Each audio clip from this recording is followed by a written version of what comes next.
What's going on, YouTube? It's your boy Jet, and I am back in the mix. Alright, people. So let's go ahead and get one thing out the way right now. Don't worry, it's nothing bad. Just want to set a precedent from this video on out. I have done the tutorial, the map overviews, even though I'm missing about 2, if not 3, and some weapon recommendations. I'll probably try to do some more here in the next coming weeks. But you have ascended. You're no longer a beginner.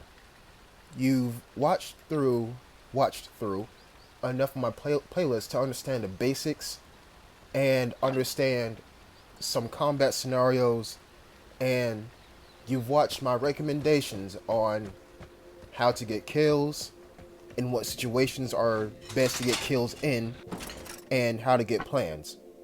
So you've graduated. You're no longer beginner.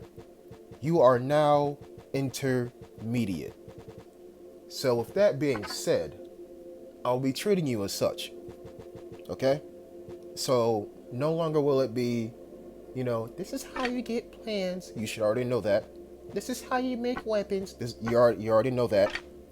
This is how you get airdrops. You already know that. So put on your big boy pants. No more training wheels. This is the real thing. We're about to get stuck into an encounter here. Fiskee Fabrikk. My second favorite map in the game. So I'm gonna go through here and I'm gonna collect some of my stuff, and we're gonna talk a bit about a series idea that I had. But turns out I'm gonna do it because now that you're an intermediate player, you're going to want to know where people are going to be at and where the most combat intensive zones are on some maps too. So this is the beginning of that series. Welcome to Top 3 Danger Zones Fiskee Fabrikk Edition. You heard right. And obviously I'm gonna go through the gameplay too. I'm gonna stay in the lobby. This is no, I'm gonna come into a lobby, point on a couple of things, leave, come back to the same map, point out some more things. Nah. I'm gonna tell you where stuff is going to happen at, and I'm gonna stay in there too. So before we get into the actual encounter, let's analyze the lobby here.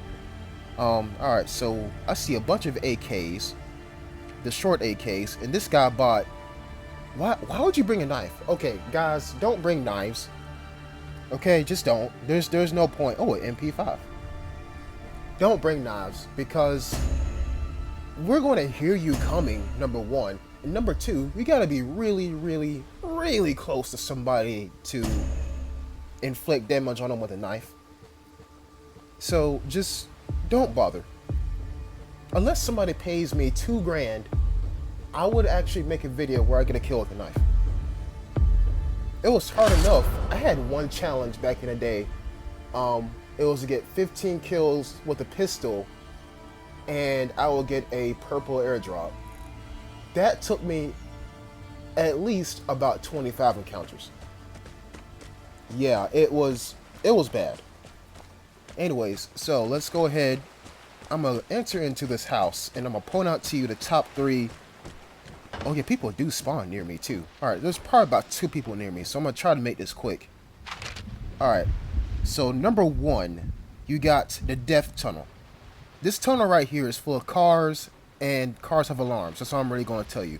Number 2, we got the housing area right here. This is where people go to find most of the loot. Number 3 is not actually a landmark. Number 3 is this whole general area right here. All this right here, you're probably going to die there at some point. Excuse me. You're probably going to die there at some point. Number 4, honorable mention. This entire curb right here, people love to camp right here at the signal detector. 9 times out of 10, the signal detector is going to be right there on this map. So watch yourself going around this corner, because whoever is on top of that hill has... Oh, the phone's ringing. No one cares. Whoever is on top of that hill... Somebody's near me. And you see, guys, this is why I call it the death tunnel. Even though he's not in a death tunnel, he just came out the death tunnel, and he made the mistake of looting a car, which is near the death tunnel. But anyways, if you're rounding that corner and somebody's on top of that hill, you're spotted, and you probably don't even know it.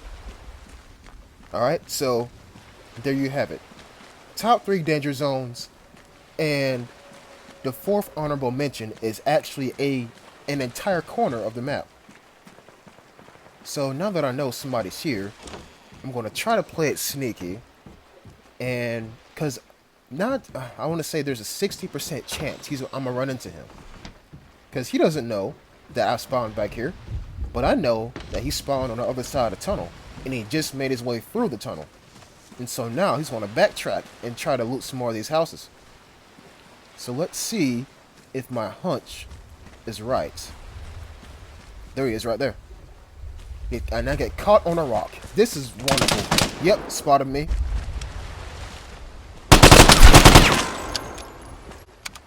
So this is why that went so well. I had cover and he didn't. If he was smart, he would have taken cover behind that really big rock right in front of me. This rock right here. But he didn't. He tried to chase me down. As you know, because you just graduated from beginner to intermediate, before you get into any gunfight, before you initiate any kind of combat, make sure you have cover. The first thing I did when I spotted him, one, I already knew that he seen me, because he turned a corner in my general direction, and I was already crouched. And before I go on with that sentiment, somebody just hit a signal detector, which means somebody is overwatching that corner I told you all about, right over there. So I'm gonna change my heading here and go on top of the tunnel, and I'm gonna hit the honorable mention area. Not the honorable mention area, the second most dangerous area on this map, where all the houses are.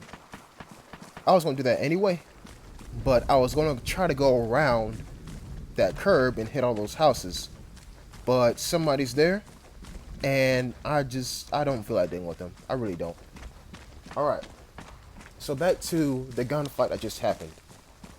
Whenever you spot somebody, before you even take your shot, scan your surroundings. Make sure that you have some kind of cover. If you don't, you wait until cover is available. Or you stalk them until cover is available. Then, once you have some pretty decent, solid cover, then you take a shot. But he was already standing up. He was already walking. He already seen me. He thought that he had me flat-footed. No, I'm always on my toes. In 88% of scenarios. Alright, so another intermediate tactic that I do is I point my camera to the sound of gunfire and I look at the map immediately. That way I know where somebody is at. Or at least 2 people is at. Alright? So you can take that tactic and put it in your little toolbox. Free of charge. Okay. So now we are approaching the hotspot from the top of the map. And we're going to see if we can find anything in these houses. But I'm also cautious too, because this is where the airdrop is. Well, the airdrop area is too. And somebody loves to hit that freaking thing. Alright, so whenever you have a person in your lobby who literally doesn't stop hitting the signal detector, that means one of 2 things. 1, they're trying to kill everybody in the lobby. Or 2, they're not good at predicting where people are at. Now see me, I don't hit the signal detector often. The only time that I do is when I'm trying to figure out how many people are left. That's the key difference. He's trying to figure out where people are. I'm trying to figure out how many people are left. And no, I don't really go on missions to hunt people down unless I know I can kill them. But people like this guy who constantly hit the signal detector, that just shows that they're too afraid to actually go out and do anything. because they're afraid of getting killed. So I found a nice little window here with a clear line of sight to the signal detector. If I had an M82, that guy's life would be over. Because all it takes is 2 shots. You've seen the video. 2 shots to the torso, and he's gone. 1 shot, I can hit him through the window. That's guaranteed, because he's going to sit there and hold X for at least 4 seconds. And that's all the time I need to put at least one round into his torso. He's going to leave for the second time, and he won't come back. Because you wouldn't go back to a spot where you just got shot at. Unless you're a new player and don't know what you're doing. Alright, so with that being said, I'm going to keep that window in the back of my head. Because something tells me he might hit that thing again. And when he does, I'm going to teach him a lesson. To don't camp one freaking spot. What? Alright. And I thought that I had some more time. But I didn't. Okay, so the comm station is actually sparking through the floor. Bohemian Interactive, please. This area's been looted. And that sucks, because I'm trying to find a picture. But, I mean, you can't win them all, I guess. The plane is near. Get ready for the airdrop. Alright, so here comes the airdrop. And I'm still in the general area. So right now I'm trying to think, where should I exit? Well, can't exit at the lot exit, because I guarantee you that the dude who just hit the signal detector about 9,000 times in 1 minute, he just got finished looting the barred house. And he's probably still going to be waiting there for that airdrop. So that's a no-go for that lot exit. And I would take an exit through this road that's to my east. But we all know how that went last time. I still have PTSD from the last time that I took that exit. Don't worry, I didn't get killed. The exit, the moment that I'm talking about is on 300 Fiskee Fabrikk, that video. 300% Fiskee Fabrikk, excuse me. And the only safe exit, well, I say safe in white letters, the only safe exit I can think of is at the top of the map. For one, nobody really ever uses that exit. And two, it's the exact opposite direction of the airdrop. So I'm going to take my AUR para and I'm going to head out that way. Now I need this gun too, because my materials are kind of low.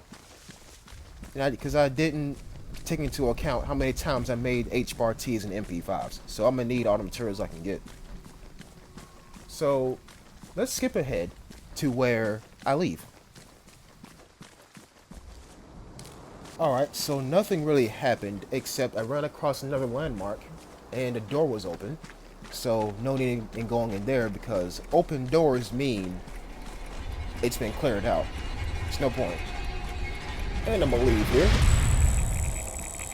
Alright, so here's something that I thought about just now. I had the weapon advantage. Yes, we both had purple weapons, but it was the ammunition that mattered. The para fires the same rounds as an MP5 as some lower tiered weapons in the game. I think the rounds are 9x19 Parabellum rounds. I have a weapon that fires the same rounds as an M16. My bullets hit harder than his hit mine. So I was outputting more damage than he was out to me. Now, I don't really use the para because I have an H-bar T, and I think it's just better in every single respect. But he was already undergunned. So that's why that worked out to my favor too. He just didn't have a weapon that compared to mine. Now, if I run into that guy with a combat magnum, then I would have been in trouble. But anyway, regardless, I'm back home, and I'm getting my 25 crowns. Hooray. I'm gonna need that for some future videos. And yeah, So there you have it, folks. Fiskee Fabrikk. The top 3 danger zones on the map. Number 1, the death tunnel. Number 2, the housing area. And number 3, not a landmark, but that general foresty area right before you get to the sheltering area where all the houses are. So with that being said, everybody, hope you enjoyed the video. Subscribe if you haven't already. I do love this game, you know, and I play it. I play it a lot. I first started this game when there was no limit to how many times you can boost the lobby. So, take care, stay safe, and peace.